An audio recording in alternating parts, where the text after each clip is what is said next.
Merry Christmas, everybody. Brandon here. And today we're going to do a little review from a movie from this 5 collection set of Christmas specials from Rankin Bass. Today,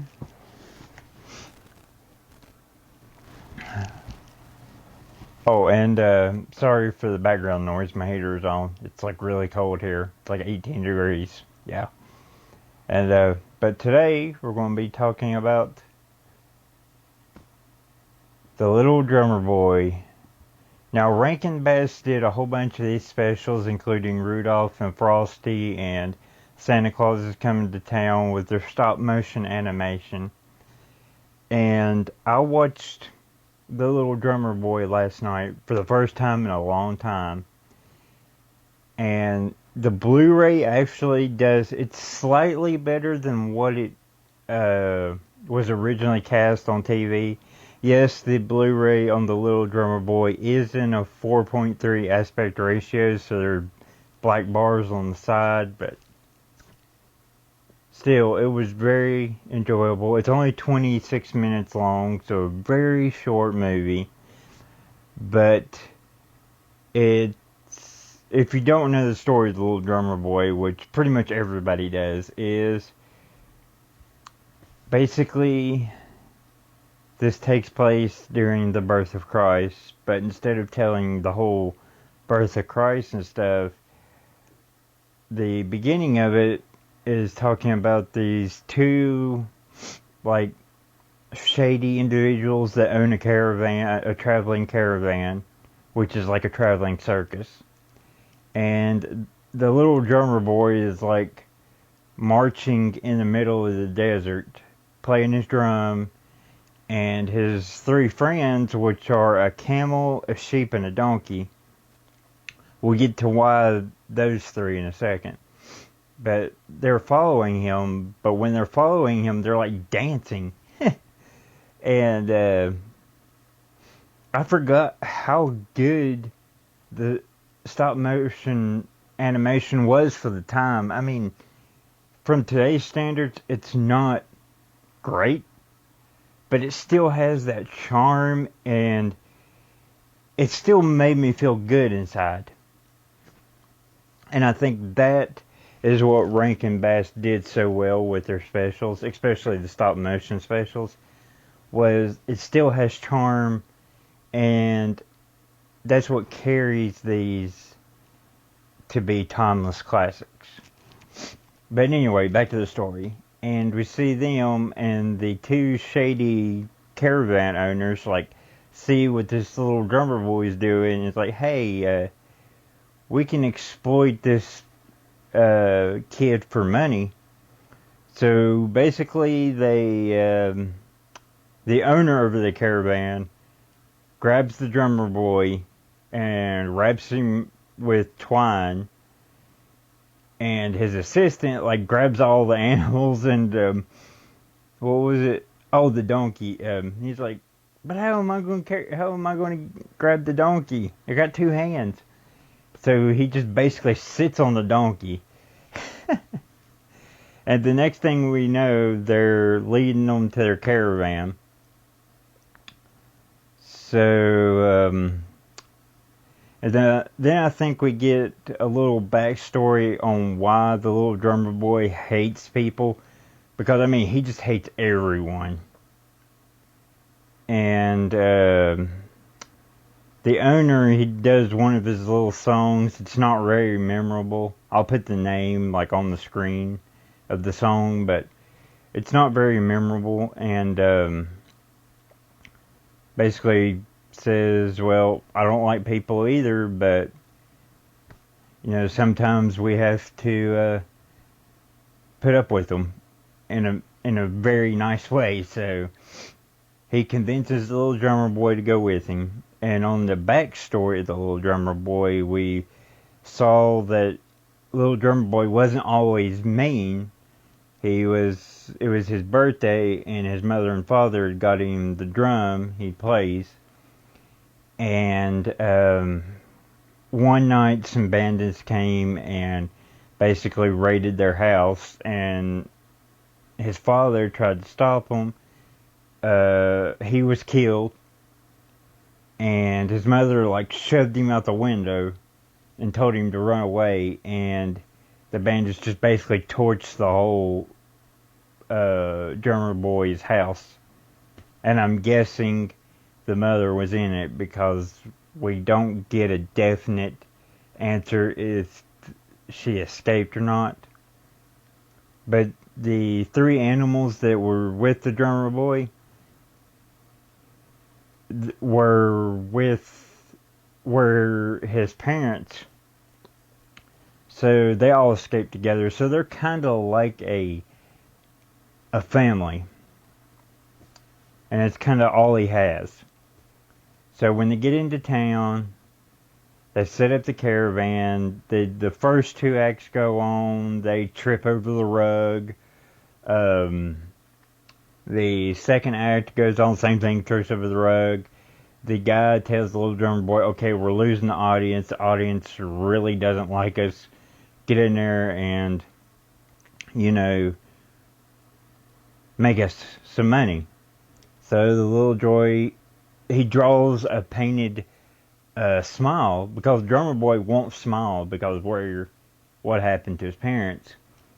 And he he plays the drum, which is like, it kind of has like a magical property, as the narrator states a little bit earlier in the film. And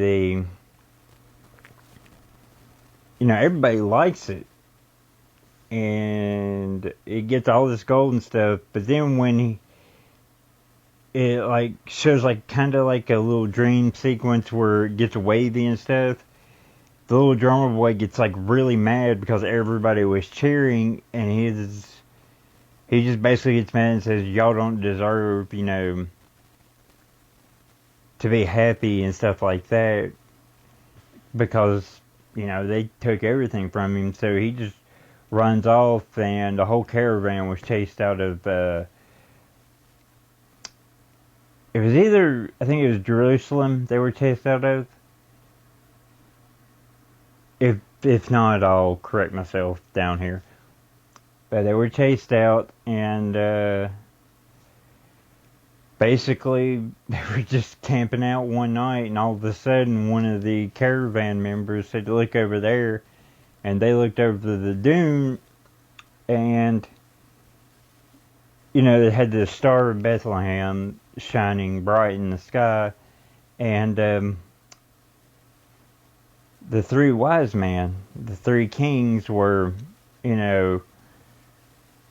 getting ready to leave because they were like, we can't rest, we have to make it, And they try to stop them from leaving, and they can't. One of their camels falls over because it's just exhausted. So they buy the little drummer boy's camel, who he considers like a family member to him, and they just take him off. And I think his name was Joshua. I think the camel's name's Joshua, the sheep's name's Baba, and the donkey's name, I can't remember the donkey's name. But yeah, I mean, the caravan's owner gets the gold, and he lets the little drummer boy go. The little drummer boy, he's like, hey, these three kings were following the star. Let's go see where the star leads us, and maybe we can find the kings. So they head off that way. And I thought that was very good. It's a very good moral message too, because the caravan owner was, sitting here holding the gold in his hands, and he was like, this doesn't feel like, gold. It doesn't have the weight that it normally does. And I'm like, see, that just goes to show you money doesn't buy happiness, and greed most of the time will cause more pain and misery than anything. But the little drummer boy gets to Bethlehem, and he turns around, and in the stable there, well, first of all, he turns around and he sees all these shepherds and people coming from everywhere, and they're all going towards this stable outside of the city of Bethlehem. And so he walks over there, and as he's walking, this Roman general in a cart like just comes running away and tells him to get out of the way, but his sheep Baba doesn't get out and like gets really seriously injured to the point of death. And you know, where this is like considered a family member to him, he is frantic and is like almost to the point of tears. So he goes to seek counsel from the three wise men because of the kings, and he talks to one of them, and he was like, you know, asked him what he can do. And also, I really do love this line that I think the king said, and he's like, I'm sorry, but I'm just a mortal king. I can't do anything, but there might be one person that could help. And he points over to the babe, and and the little drummer boy. At this point, the sheep's on the ground beside the little drummer boy. He's like, but I don't understand. And then the little drummer boy walks up, basically stands in front of Jesus, and you hear the song start to play in the background, and as the whole little drummer boy song starts playing, you know, the actions start going, you know, starts playing and everything else. And without saying anything, like the words, I think, I have no gift to give.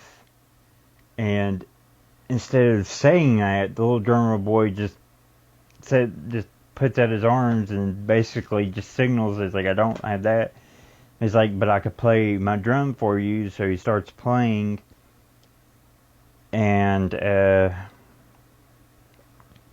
because of that, the sheep, you know, that could be pretty much classified as one of Jesus's earliest miracles, because I mean, he was still a child, but he is the Son of God. So, and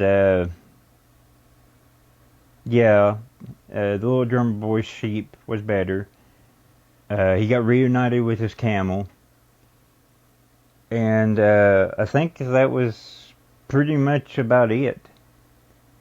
But for basically a half an hour special, they did a lot in a half an hour. The stop motion was great. The Blu-ray quality on here, I mean, it wasn't as dark. I think it actually looked a little bit better. Not a lot better, but a little bit better. I mean, it had a great message, and it's just a perfect Christmas movie. And I'm glad I watched it last night, because it's a very comforting movie, especially if you don't have a lot of time to watch. And again, Merry Christmas. Hope you have a good one. And until my next video, guys, bye.